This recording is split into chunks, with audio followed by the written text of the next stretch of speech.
Salut tout le monde, ici Marc-André Morel et bienvenue à un autre épisode de Coach Taxi.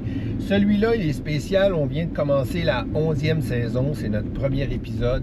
En compagnie d'un expert, comme d'habitude, on a quelqu'un qui est un véritable savant, mesdames et messieurs.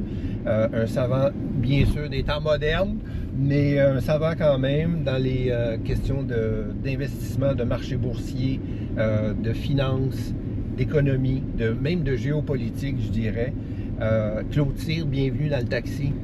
Merci Marc-André, ça fait plaisir de te voir, ça fait longtemps qu'on ne s'est pas vu. Ça fait longtemps qu'on s'est vu, mais ça fait longtemps qu'on se connaît. Donc oui, on va le dire quand même, on va se tutoyer parce qu'on se connaît depuis une quarantaine d'années. On s'est connus à l'université. À l'époque, évidemment, toi, tu étais vraiment dans ton domaine, en finance. Moi, j'étais pas nécessairement dans mon domaine, j'étais en comptabilité. En comptabilité. Ouais, j'ai commencé comme ça pour faire plaisir à mon père. C'est une longue histoire, en tout cas. Mais tout ça pour vous dire que très heureux de t'avoir parce qu'écoute, ça, c'est la deuxième fois en 11 ans, on va dire maintenant, que je prends un bout de papier pour un CV parce que ça vaut la peine puis c'est assez impressionnant. Tu as commencé tout de suite après l'université, tu es allé travailler justement sur le parquet de la bourse comme négociateur, les 1, les 2, les petits papiers, etc., comme on voit dans les films. Alors moi, ça m'a toujours bien impressionné que tu aies fait ça parce que tu es quelqu'un qui est très calme, qui a une sagesse incarnée, mais que j'ai toujours remarqué que même quand on faisait des sports, quand on était plus jeunes, on tout ça ensemble, quand c'est le temps d'allumer, tu allumes et puis tu as toujours été capable de bien gérer, je trouve, tes énergies. Et puis ça a dû t'en prendre de l'énergie pour continuer ta carrière parce que là, ensuite, tu es allé chez FIMAT, qui est Société Générale aujourd'hui.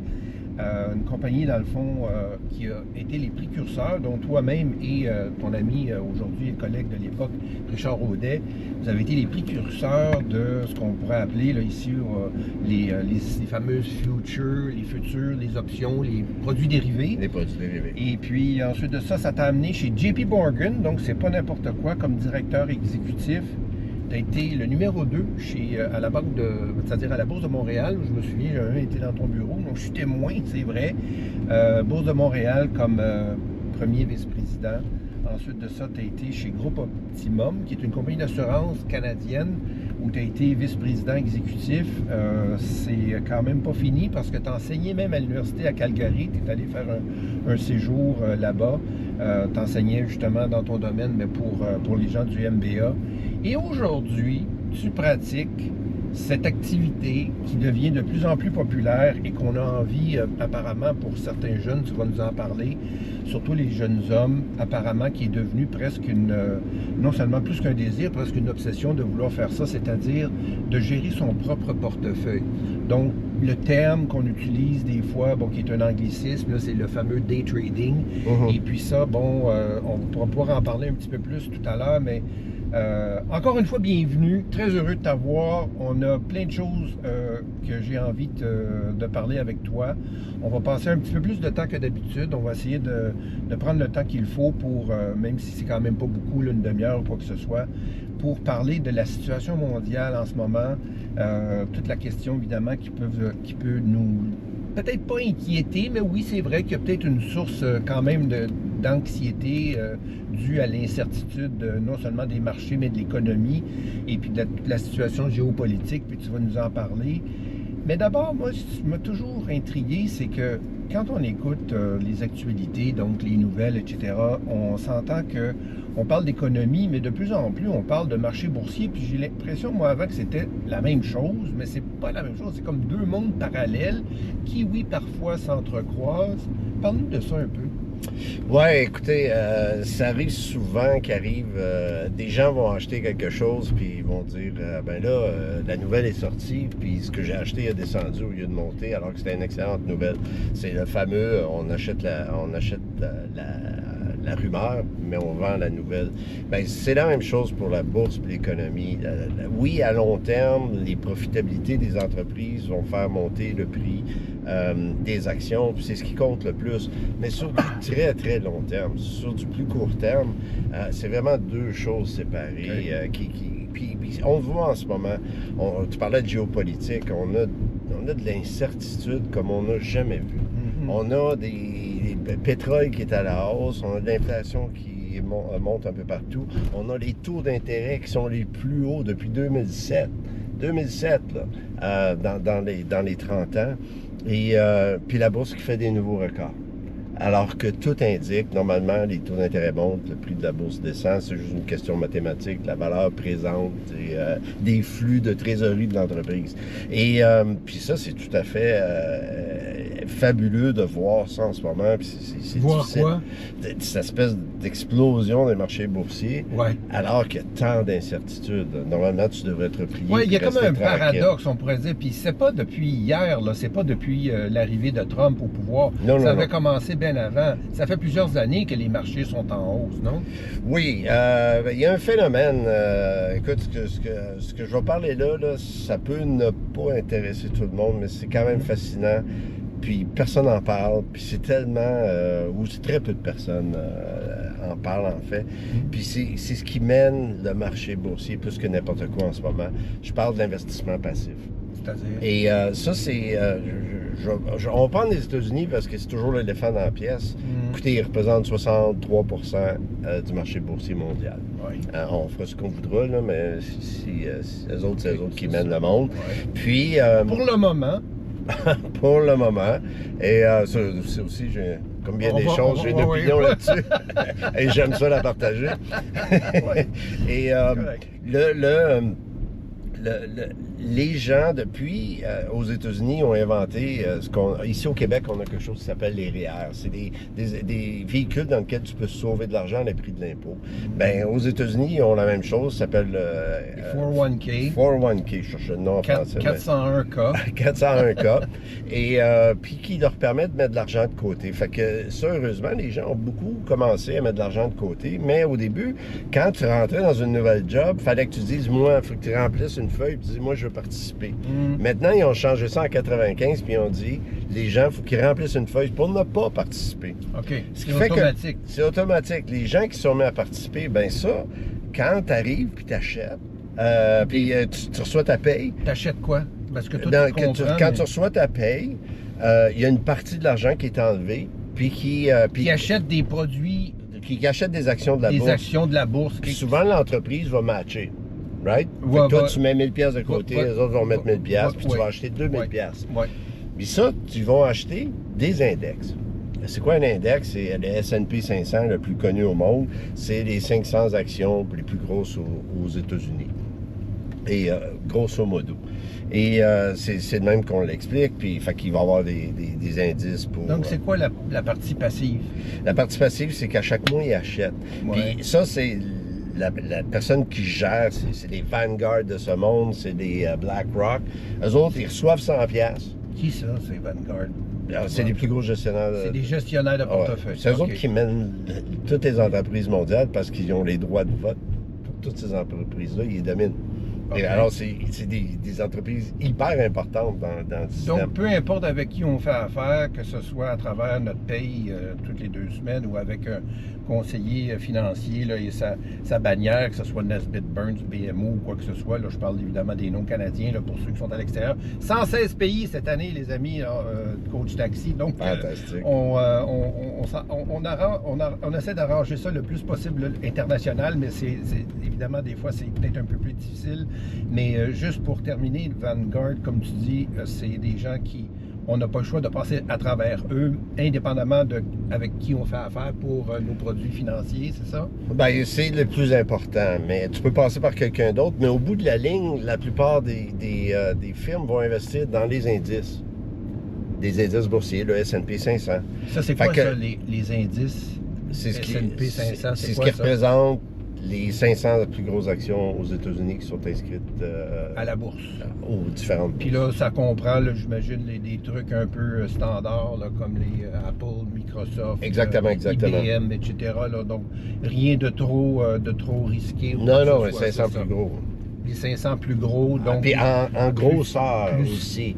Plus ils sont grosses, plus ils ont du poids dans l'indice. Puis c'est là le phénomène qui est hallucinant, c'est que quand les autres, ils se posent pas de questions. C'est pas comme quand j'étais plus jeune, moi, ce que j'ai appris, ce que je fais, c'est moi, j'étudie la compagnie, me dis, ben elle est meilleure que l'autre. Puis, fait que je vais acheter celle-là, puis souvent, je vais dire, je vais acheter celle-là, puis je vais vendre l'autre, je vais shorter.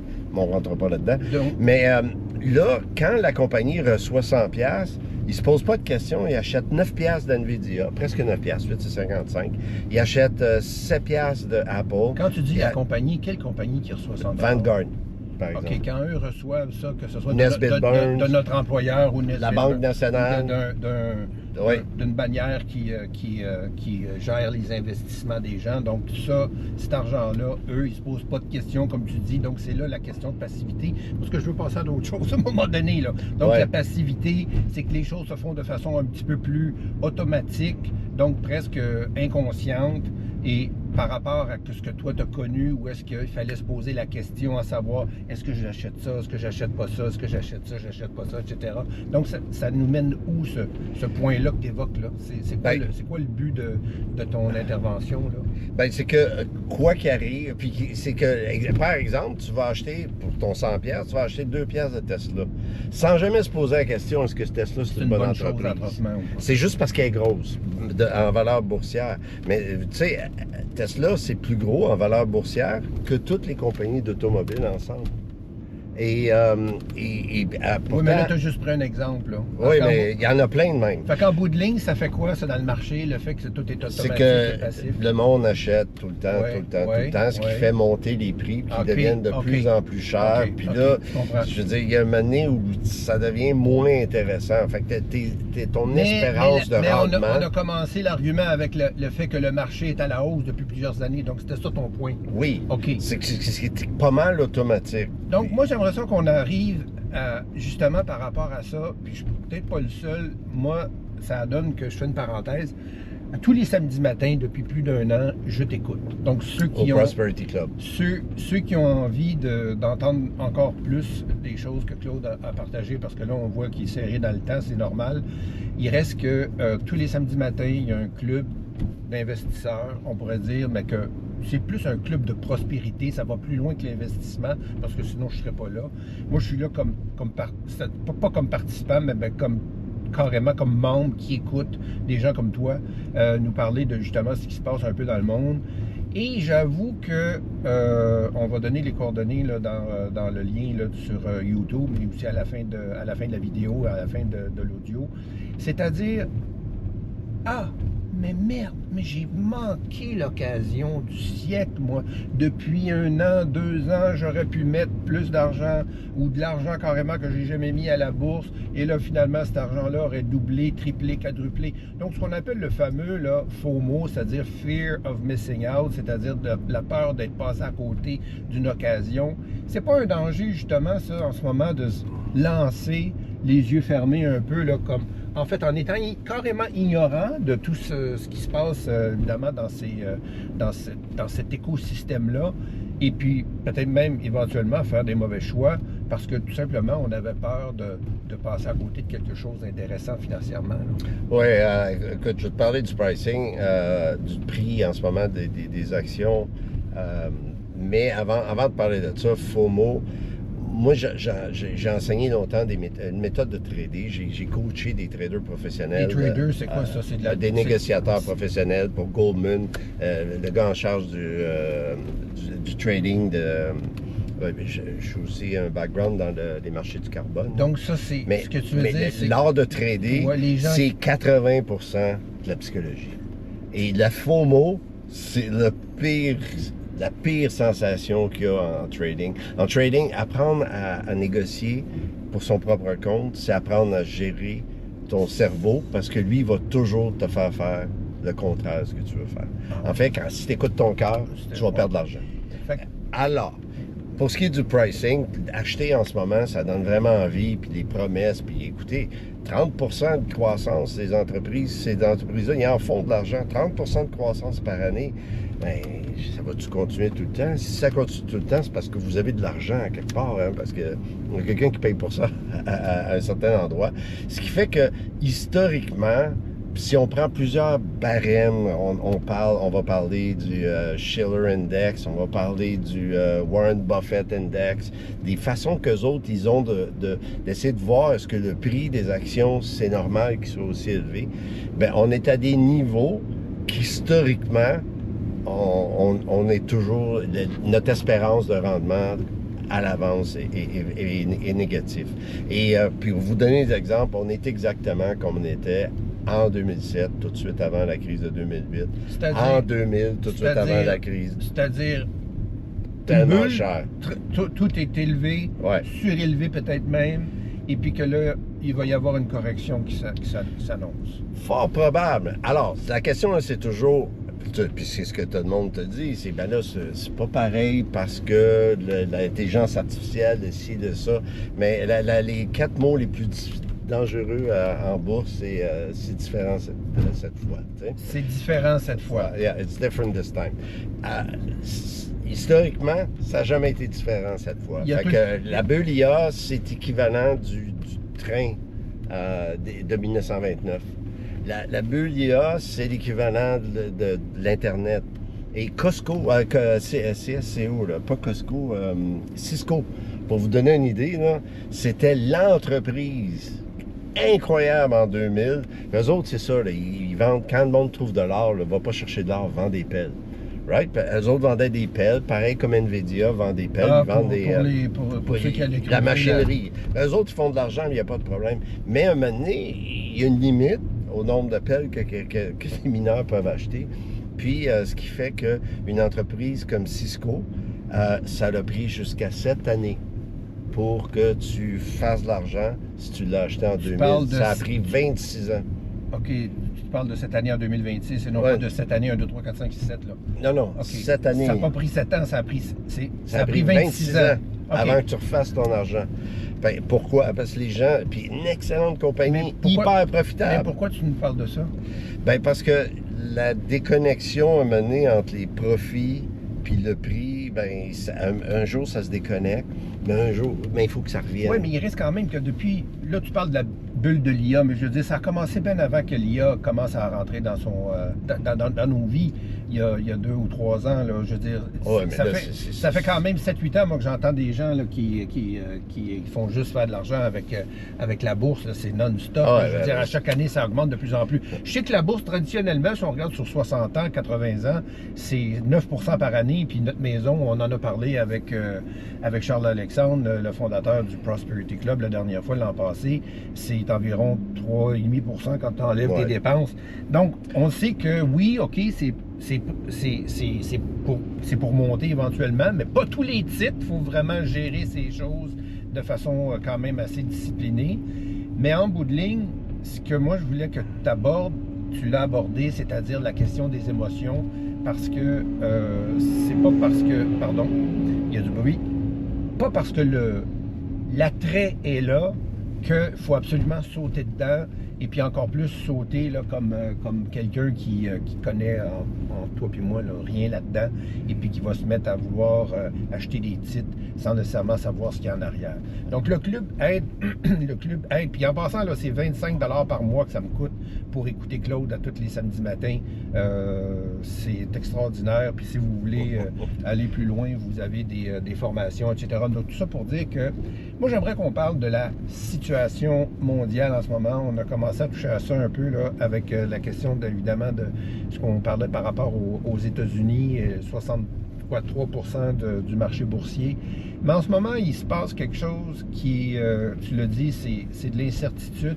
Parle-nous de la situation géopolitique en ce moment, puis comment ça peut affecter notre vie à nous, nos avoirs, pour ceux qui en ont, les gens qui ont un portefeuille qui soit géré par quelqu'un d'autre ou par eux-mêmes. Qu'est-ce que ça peut avoir aussi comme incidence sur notre niveau de stress? Parce que je sais qu'il y en a qui attendent que ça casse à un moment donné. Alors, parle-nous de ce qui se passe autour de nous, pas juste ici en Amérique du Nord, mais partout sur la planète. Ouais, bien, il y a un fameux livre qui a été écrit qui s'appelait The Fourth Turning. Là, le 4e tournant. Oui, qui parle de cycles. Puis à chaque fois dans ces cycles-là, vers la fin, il se passe tout le temps des choses extrêmes. Puis ça ressemble beaucoup à ça, ce qu'on vit là. Puis on est en train, puis en général dans ces cycles-là, puis il y a Ray Dalio, l'ancien le fondateur de Bridgewater, le plus gros hedge fund au monde, qui parle beaucoup de ça. Maintenant, lui aussi fait de l'éducation financière. C'est que il y a une espèce de changement de gouverne qui se fait à travers le monde. On change la façon qu'on fait du commerce. On change. Il y a des gens qui essaient de changer la devise avec laquelle on fait du commerce, le fameux dollar américain. Personne ne peut imaginer l'importance du dollar américain dans le système. Puis il est encore fort, le dollar américain. Tu peux pas, donc, c'est pas vrai que le dollar américain va être remplacé par le Bitcoin l'année prochaine? Ouais, exact. Non. Okay. Ça va prendre des années. Mais le processus est en cours. Et quel processus? Le processus de quoi? De faire perdre l'importance au dollar américain. Okay. Puis en faisant ça, c'est que ça oblige les Américains vont perdre ce pouvoir d'emprunter inimaginable qu'ils ont en ce moment. Okay. Ils s'endettent plus que donc, n'importe qui. Donc, ça veut dire quoi pour moi, ça? Bien, dans tout ce que j'ai parlé, dans l'investissement passif, un des trucs qui arrive avec ça, puis il y a des changements de règles en ce moment dans les indices qui vont rendre ça encore 100 fois pire, c'est le truc, c'est de se diversifier. Puis se diversifier pas juste aux États-Unis. Si les États-Unis sont pour perdre le titre de maître suprême de l'univers, il va y avoir de l'impact sur la bourse. Il va y avoir des gens qui vont dire, il va y avoir des pays comme le Canada qui vont dire, par exemple, la France, nous autres, on a besoin de notre argent aussi pour se développer parce qu'on ne peut plus se fier sur eux autres pour protéger les océans. Pense juste au concept que les États-Unis, c'est eux autres qui étaient en charge de protéger les océans pour tout le commerce mondial. Là, ils disent, on fera plus ça. Hey, qu'est-ce qui va arriver? Il va y avoir des pirates partout. Qu'est-ce qui va arriver? Il va y avoir des pirates partout. Mais non, mais ça va revenir, c'est sûr. Puis, fait que, en passant, c'est la prochaine affaire que je vais faire, c'est, regardez, il va falloir construire des bateaux. Il va falloir construire des bateaux de guerre. Il va falloir que chacun des pays s'occupe de sa région. Donc là, ce que tu es en train de dire, c'est que on est à la fin d'un cycle. Et puis là, le cycle dans lequel on entre crée évidemment un peu de chaos, donc aussi de l'incertitude. Et comment nous, on devrait mieux se préparer pour justement pour faire face à tout ça, puis s'assurer qu'on ne perde pas notre portefeuille, qu'on soit en santé mentale, évidemment optimale, et puis qu'on puisse réussir peut-être même à faire de l'argent dans tout ça, là.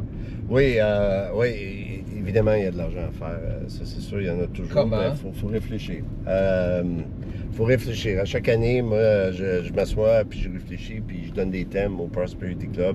Cette année, ça va être tel thème qui va fonctionner. Puis, cette année, on est quoi, là? En 2026, là, c'est quoi? En 2026. Ben, il y a le cosmos qui prend le pouvoir. Bientôt, ça va être Qu'est-ce que tu veux dire, le cosmos? Ben, c'est l'engouement incroyable pour l'espace. OK. Et les SpaceX qui s'en viennent, ASTS, Rocket Lab. Oh, non, on va en parler. Calme-toi, mon Claude. OK, SpaceX, le plus gros IPO qui a jamais... donc, un IPO, c'est quoi en français? C'est une offre initiale publique. Donc, c'est-à-dire que là, SpaceX, l'entreprise de fusée pour rendre ça simple, de Elon Musk, va faire son entrée en bourse pour quelque chose comme bientôt, là, je pense que c'est le 1er juin ou quelque chose comme ça. 12 juin. Pour quelque chose comme...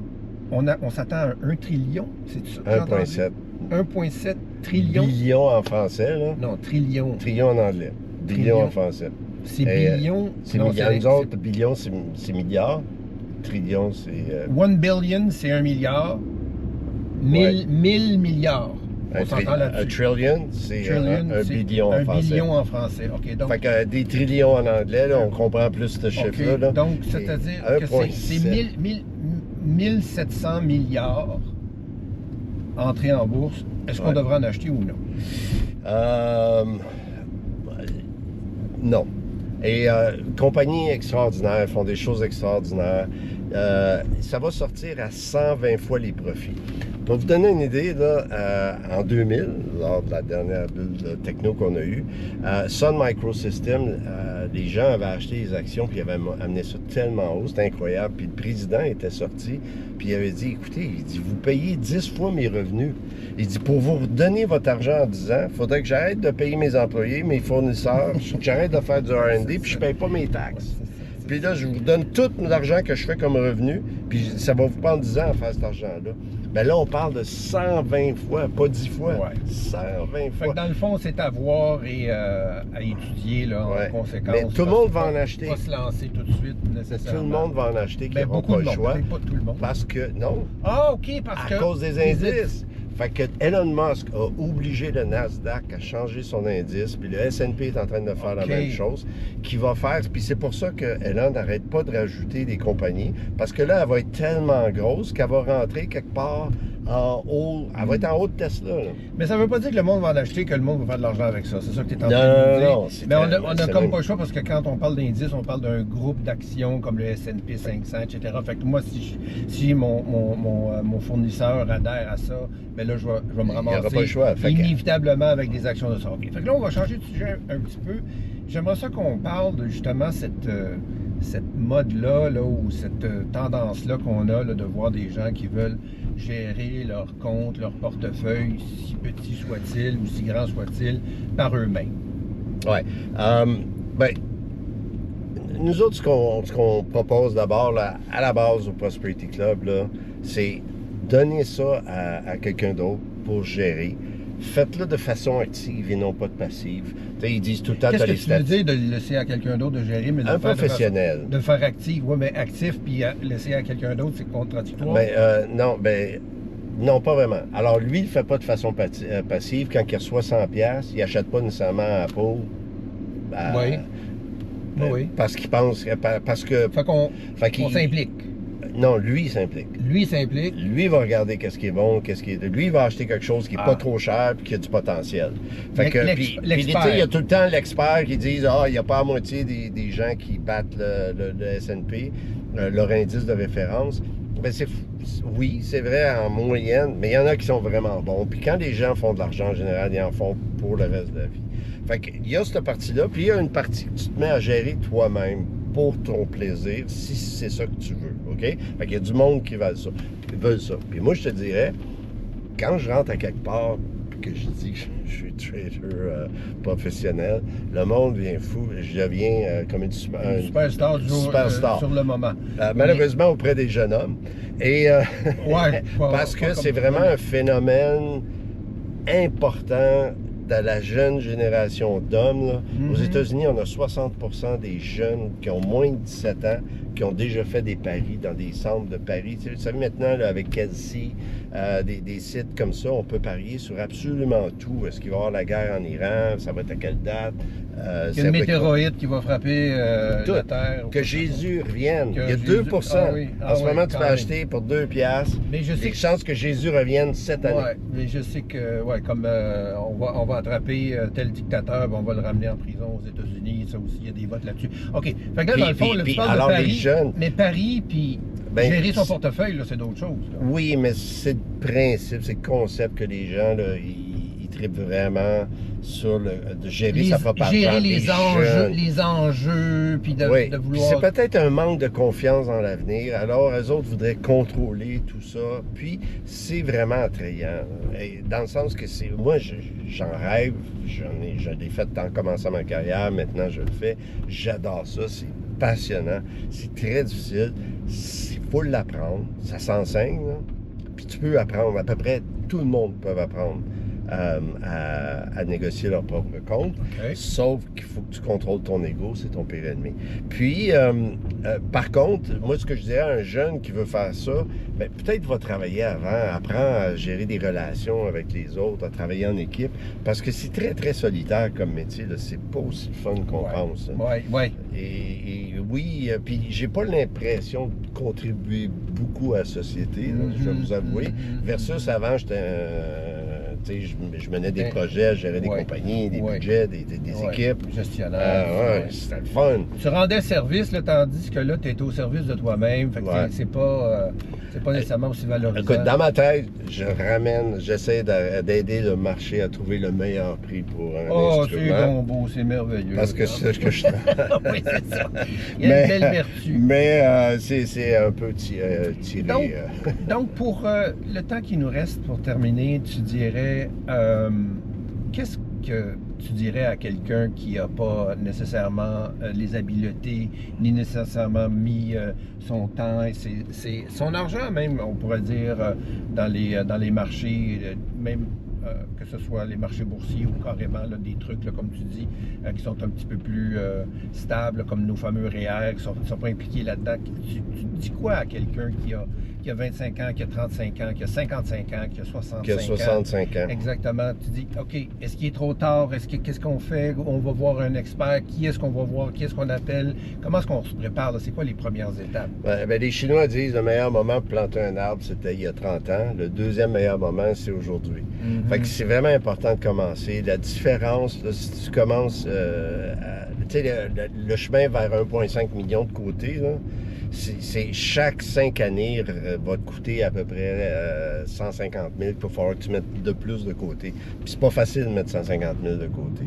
Puis après ça, parce que les gens comprennent mal le concept de l'intérêt composé. Donc, alors, commencez le plus vite possible. Mettez de l'argent de côté. Contrôlez vos dépenses. Commencez par ça. Faites comme les Suisses. Là. La première chose, quand ils reçoivent leur paye, eux autres, ils mettent de l'argent de côté. Puis après ça, ils font les autres affaires. On la met où? On la met à la banque? Non. Tu ouvres un REER, tu ouvres un CELI. Fait que dans l'ordre, c'est CELI-AP, CELI, après ça, REER ou CELI-AP, REER. On parle pour des conditions canadiennes, mais à l'international. Tu mets, si possible, à l'abri de l'impôt. À l'abri de l'impôt. La plupart des pays offrent des façons de faire ça. Mais tu mets pas ça dans un compte de banque parce que l'inflation va manger ton argent. Fait qu'il faut que tu l'investisses, il faut que tu la fasses fructifier. Si tu le fais pas, ça va être une grave erreur, mais ça va être mieux que pas mettre d'argent de côté du tout. Puis là, après ça, moi, je me pose la question, on fait quoi avec... C'est quel pourcentage qu'on garde en liquidité, disons, investi à quelque part, comme tu dis, là, avec des CELI, des produits spéciaux pour économiser l'impôt. Mais, puis l'autre partie, quel pourcentage qu'on devrait investir à la bourse? Puis à qui on donne ça, ce mandat-là? Est-ce qu'il y a des gens qui nous chargent des prix exorbitants en pourcentage pour le gérer, puis ça vaut pas la peine? Ou qu'est-ce qu'on fait? Il y a beaucoup de gens qui disent ça, là, puis il y a des planificateurs financiers, ils font ça dans la vie. C'est eux autres que tu vas voir. Eux autres vont te faire un plan. Puis tu savez, la plus grande source de stress, c'est pas avoir de plan, pas savoir où on s'en va. Eux autres, ils te font un plan, il faut que tu mettes tant de côté, puis à tel âge, tu vas avoir tel argent. Là, tu dis, moi, je me rappelle la première fois que j'ai envoyé ma fille sortir de là, j'ai dit, puis comment tu as trouvé ça? Elle dit, je vais être riche! C'est dans 40 ans, mais oui, elle va être riche, elle suit son plan. Puis, mais la sensation qu'elle avait de savoir ça, ça la rendait... Ça l'a motivée aussi. Ça l'a motivée. Puis, alors, c'est de faire ça. Eux autres vont vous dire quel instrument, tout ça. Puis, l'idée, oui, il y en a qui chargent 2 ou 1,5 Ça peut paraître beaucoup, mais ils vont t'optimiser l'impôt. Ils vont, tu sais, quand tu dis que l'impôt, c'est 40%, ça peut être 40% de tes gains, payer 2% pour payer juste 10% d'impôt, tu viens de sauver d'argent. Je comprends. Et puis, versus l'opposé, ne pas le faire ou faire les mauvaises choses, tu peux complètement démolir ta vie, en fait, parce que nous autres, le Prosperity Club, c'est le concept, là, Charles-Alexandre en a parlé, c'est de pouvoir faire ce que tu veux, quand tu veux, avec qui tu veux. La première chose que tu as besoin pour pouvoir faire ça dans la vie, ben, c'est être capable de payer des affaires de base. Gérer tes affaires, OK. Non, donc, okay. Bon, là, moi, c'est certain que malgré tout ça, il va tout le temps avoir des rumeurs ou des conversations à des soupers entre amis, etc., qu'il y en a un qui a acheté du NVIDIA, qui a acheté Apple, qui se défait son Apple, qui a écouté Warren Buffett il y a 20 ans, il y a 10 ans, etc., Charlie Munger, toutes sortes de noms qui vont sortir, et là, toutes sortes d'informations qui vont sortir. on fait quoi à ce moment-là? Là? On se ferme les oreilles ou on prend des notes, après ça on en parle à notre conseiller. Qu'est-ce qu'on fait quand on entend des trucs autour de nous? Puis on est bombardé là, en ce moment. Là. Je sais que c'est pas juste les soupers, c'est aussi à la télé. Ouais. Là. Moi j'écoute les actualités là, comme tout le monde le soir avec la section économie. Là. Ici on a Gérald Filion au Canada, puis c'est tout le temps, on entend tout le temps des noms. Hein? Il y a du name dropping qui se fait, puis là on a parlé de SpaceX tout à l'heure. Donc qu'est-ce qu'on fait? On ignore, on saute là-dedans, on fait quoi? On s'éduque, on apprend c'est quoi, puis on prend une décision qui est éclairée. Puis moi, tu vas savoir, ma première conseil qui est toujours à tout le monde, là, arrêtez d'écouter les nouvelles. Là. Ça, c'est la première chose. Ouais, mais ça, c'est pas pour tout le monde, mais ça change rien. Vous savez, c'est la chose la plus... j'ai plus de facilité à arrêter de fumer que d'arrêter d'écouter les nouvelles. C'est épouvantable comment c'est difficile. Donc, on s'éduque, puis on prend une décision qui n'est pas basée sur des émotions. Puis quand on décide, admettons qu'on décide d'acheter SpaceX, c'est pas juste décider d'acheter SpaceX, c'est décider j'en achète combien, c'est quelle grosseur faut que j'en mette. Après ça, c'est si jamais ça va contre moi, est-ce que je sors? La réponse est oui. Ça prend un stop. Il faut savoir où sortir. Ouais, après ça, c'est quand je prends des profits, je les prends comment? Fait que, moi, tu savez ce que je fais à tous les jours? Moi, c'est une recette. Toi, tu vis ça, là. C'est incroyable. Tous les jours. Puis c'est ce que tu me disais aussi, c'est que c'est très prenant au niveau des émotions parce qu'il y a des journées où on perd, puis il y a des journées où est-ce qu'on va transiger, peut-être, on va cliquer de la souris une centaine de fois, puis on a fait 3 gains sur 100, puis le reste, c'est des pertes. Fait que ça vient chercher émotionnellement. L'être humain, c'est quand même 96% d'émotions. Et puis là, ce que tu nous disais, c'est que c'est bon d'avoir le cerveau à la bonne place.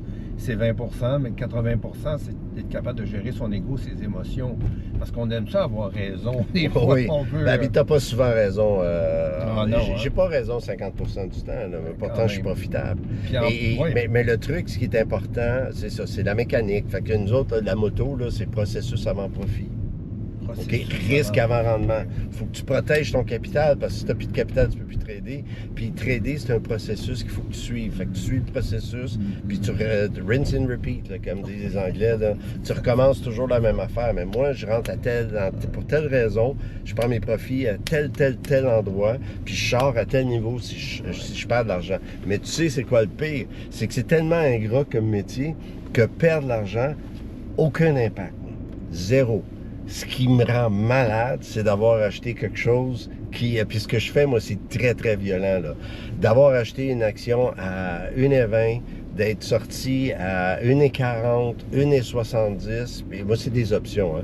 Puis à 2,40, fait qu'avoir fait 100% de mon argent en 25 minutes, juste pour m'apercevoir qu'une demi-heure plus tard, ça trade à 14 $. C'est ça qui fait mal.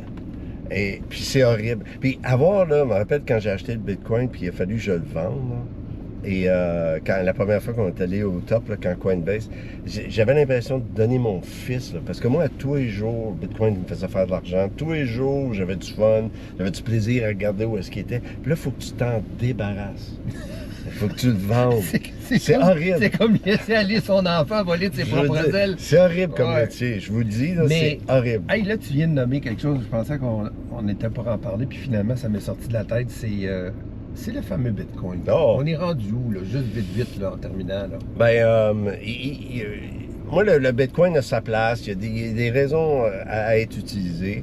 Par contre, une des raisons les plus importantes pour moi, là, c'est toujours, je donnais l'exemple de quelqu'un qui est en Ouganda puis qui vend sa maison 300 000, 200 000 $. Puis qui est obligé d'aller à la banque déposer ça dans le dollar ougandais. Excusez-moi pour les gens d'Ouganda, je sais pas c'est quoi la devise là-bas. Mais puis qu'il y a 20% d'inflation, cette devise-là, elle perd de l'argent tous les jours. Puis lui, il n'a pas le choix de la mettre là-dedans parce que... Pour la stabiliser. Oui. Puis, tu sais, au Canada, tu as 2 devises. Tu vas à la banque, dollar canadien, dollar américain, mais tu peux pas déposer à la banque dans d'autres devises que ça. Il faut que tu ailles chez HSBC, puis les autres vont sortir du pays. Bien, il y a des pays qui n'ont pas accès à ça comme nous. Puis, ce qui fait que... eux autres sont pris avec ça. Fait que, puis après ça, c'est une fois que c'est dans les banques, qui ont plus ou moins confiance aux banques à cause des gouvernements, puis je ne sais pas de la situation. Mais ça, c'est la réponse beige. Mais la réponse qu'on veut savoir, c'est par rapport à le hype, là, la frénésie là, qui existe depuis plusieurs années. Là. Les stablecoins... Laisse-moi faire. Est-ce que le Bitcoin est là pour rester? Est-ce que je mets de l'argent là-dedans? Est-ce que c'est quelque chose que je devrais justement profiter de ou quoi? Alors, c'est là pour rester. Il y a beaucoup des utilités qu'on pensait qu'il y avait comme 6-7 utilités au début. Mais il en reste plus oui, mais beaucoup. On met l'accent seulement sur les profits, les gars qui s'achètent des Lamborghini. Ah ouais, mais oui, quand il y a de la frenzy, t'en profites. Quand il y a une bulle, t'embarques dedans. Mais il y en a beaucoup qui ont... Il y en a beaucoup de cryptos qui sont décédés, là. Ah oui, non, mais donc, ça c'était de la niaiserie. Il y en a juste une. Comment on fait pour savoir? Il y en a juste une. Il y en a deux. Trois, en fait. Mais c'est surtout Bitcoin. Bitcoin. Ethereum, puis Solana. Mais Bitcoin, à cause maintenant qu'ils ont créé les stablecoins, qui est l'autre sorte, qui va fonctionner, là, ça va être facile de mettre ça dans ton téléphone, dans le cloud, dans un cold wallet qu'on appelle. Ça s'appelle stablecoin. Oui. Fait que ça, c'est adossé au dollar américain. Pour chaque dollar que tu mets là-dedans, ils achètent un bon du trésor américain. Puis, la raison pour laquelle les Américains poussent tant que ça, c'est que ça va leur permettre de financer leurs dettes parce que le monde va acheter des obligations. Fait que c'est brillant, là. Mais c'est quand même, ils tirent sa couverte parce qu'ils ont le pouvoir de tirer sur la couverte. Ouais. C'est quand même pas... le Canada, on devrait déjà être en train de travailler un stablecoin canadien. Ouais, c'est ça, ouais. Et puis là, ça permet à ces gens-là, si tu as du Bitcoin, de mettre de l'argent à l'abri des banques et des pays, le stablecoin existe aussi. Hein? Et fait que le dollar, le Bitcoin commence à perdre de sa valeur, de son gain. Fait que je vois pas à court terme comment ça pourrait exploser. À long terme, je pense que oui. Personnellement, j'en ai gardé un. Okay. Et fait que j'en ai un, puis j'écris des options dessus, ce qui fait que je vais chercher des revenus. Fait que des options, c'est tu vends à quelqu'un le droit d'acheter ton Bitcoin dans un temps futur et les gens te payent pour ça. Fait que moi, je vais collecter de l'argent grâce à ça. Mais aujourd'hui, si tu n'as pas un portefeuille bien rempli de tout, commence pas par les Bitcoins. Okay. Il y a des affaires bien plus qui est bien plus intéressante, qui est plus safe. Parce que c'est juste une question d'incertitude à chaque fois. L'investissement, c'est le problème, c'est l'incertitude. Mais c'est de l'incertitude, pas par rapport à la pérennité de l'idée de la crypto-monnaie. C'est de l'incertitude par rapport à l'ensemble du fait qu'on investit, puis on ne sait jamais où ça va s'en aller. Mais il reste quand même que la crypto, ça pourrait baisser comme ça pourrait monter. C'est ça. C'est ça. Puis on ne sait pas. Moi, à l'inverse, parce qu'une des raisons pour laquelle tu investis dans la crypto, c'est que les devises perdent la valeur. Hein? Comme on dit, c'est pas ta maison qui prend de la valeur, c'est ton dollar canadien ou ton dollar américain ou ton dollar, ton euro qui perd de la valeur parce que les gouvernements en impriment tellement. Fait que la crypto, c'est une des raisons d'investir là-dedans. Moi, personnellement, je préfère l'or. Parce que l'or, ça fait 2000 ans que les gens investissent là-dedans, parce que les banques centrales à travers le monde investissent là-dedans, parce que depuis que les États-Unis ont saisi les dollars américains, des trésors, les bons du trésor de la Russie, la plupart des pays ne veulent plus avoir d'obligations américaines. Fait que dans quoi ils investissent? Dans l'or. Et puis l'or, on l'a vu, là, ça a pratiquement triplé. Ça monte aussi. Oui. Okay. Et en ce moment, il y a un petit moment de faiblesse parce que les taux, les rendements augmentent du côté des obligations. Mais comme j'ai dit tout à l'heure, on est plus haut depuis 2007 là, dans les obligations 30 ans. D'ailleurs, j'en ai acheté un petit peu ce matin. J'ai pas pu résister. Alors que j'ai l'impression que les taux vont continuer à monter, mais je me dis, si on monte, on redescend, le gouvernement américain va me payer 5% par année. Beau temps, mauvais temps, à moins qu'il fasse faillite, mais ça. Claude Cyr, c'était un honneur, c'était un plaisir. Puis je pense que tu vas devoir revenir. Fait qu'en attendant, tu te promèneras pas à pied. Tu vas pouvoir t'en aller avec ton petit taxi. Merci. Tu fais partie du club, du coach taxi. Un gros merci, mon Claude. Merci à toi. À la prochaine. Salut. Ça me fait plaisir. N'oubliez pas de liker et de vous abonner à la chaîne. À la prochaine. Salut.